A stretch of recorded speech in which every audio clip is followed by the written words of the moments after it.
was kind of interesting for me to look at on this, the Internet of Things in BYU buildings.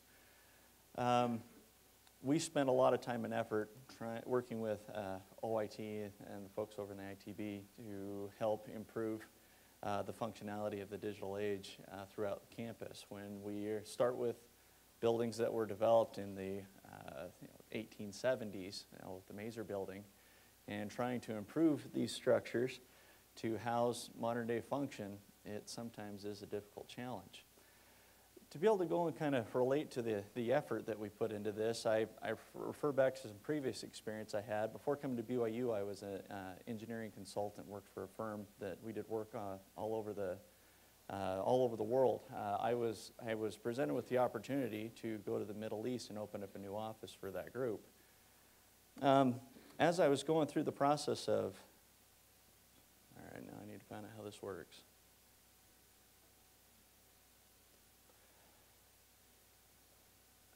I was presented with an opportunity to go through and put together this office. And I was really struggling in putting together an office package to be able to start hiring folks onto that was within a reasonable budget of what I thought was going to be a reasonable budget. And this is something along the lines of what it was going to come out to be per square foot of this office space.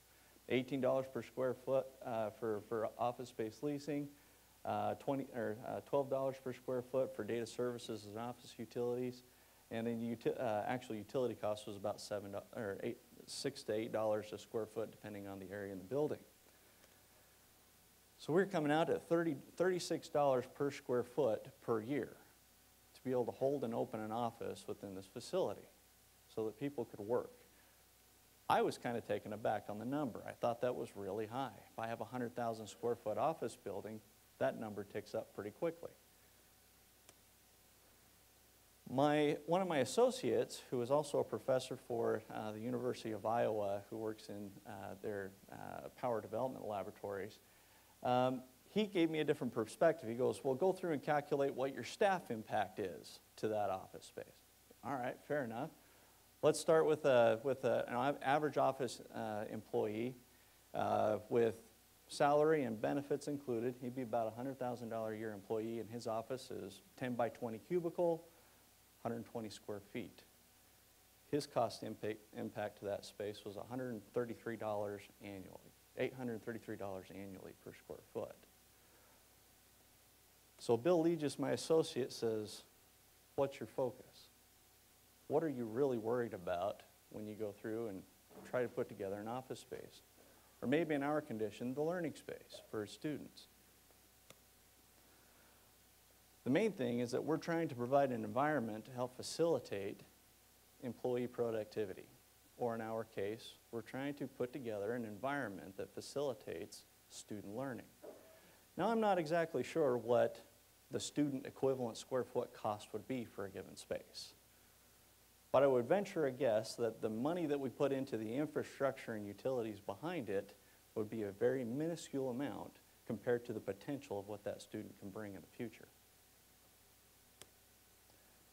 Historically, here on BYU, we had many classrooms that looked like this. Most of the media was associated up on the front of the classroom, and the only person that really had access to it was the professor. We have many spaces here on campus that still function along these lines. And in many cases, it still works just fine.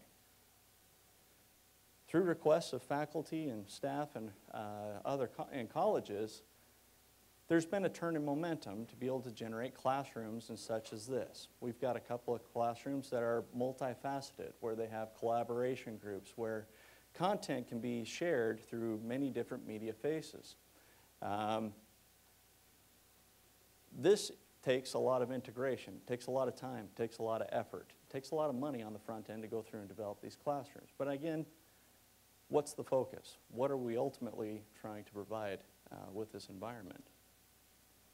Now, on the physical facility sides, maybe something along the behind-the-scenes type of a look, my job specifically is to help provide an environment that is conducive to learning. I've got to keep the lights on. I've got to make sure that the heating and air conditioning systems work.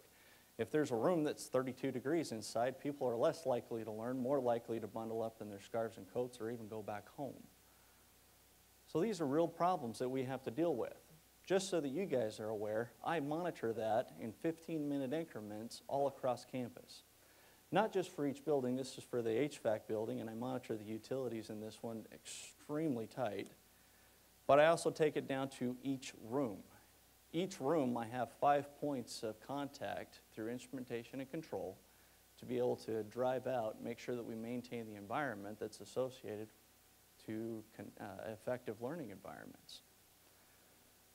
Across campus, I have over 200,000 points of contact here. That infrastructure and adding that in was exceptionally expensive.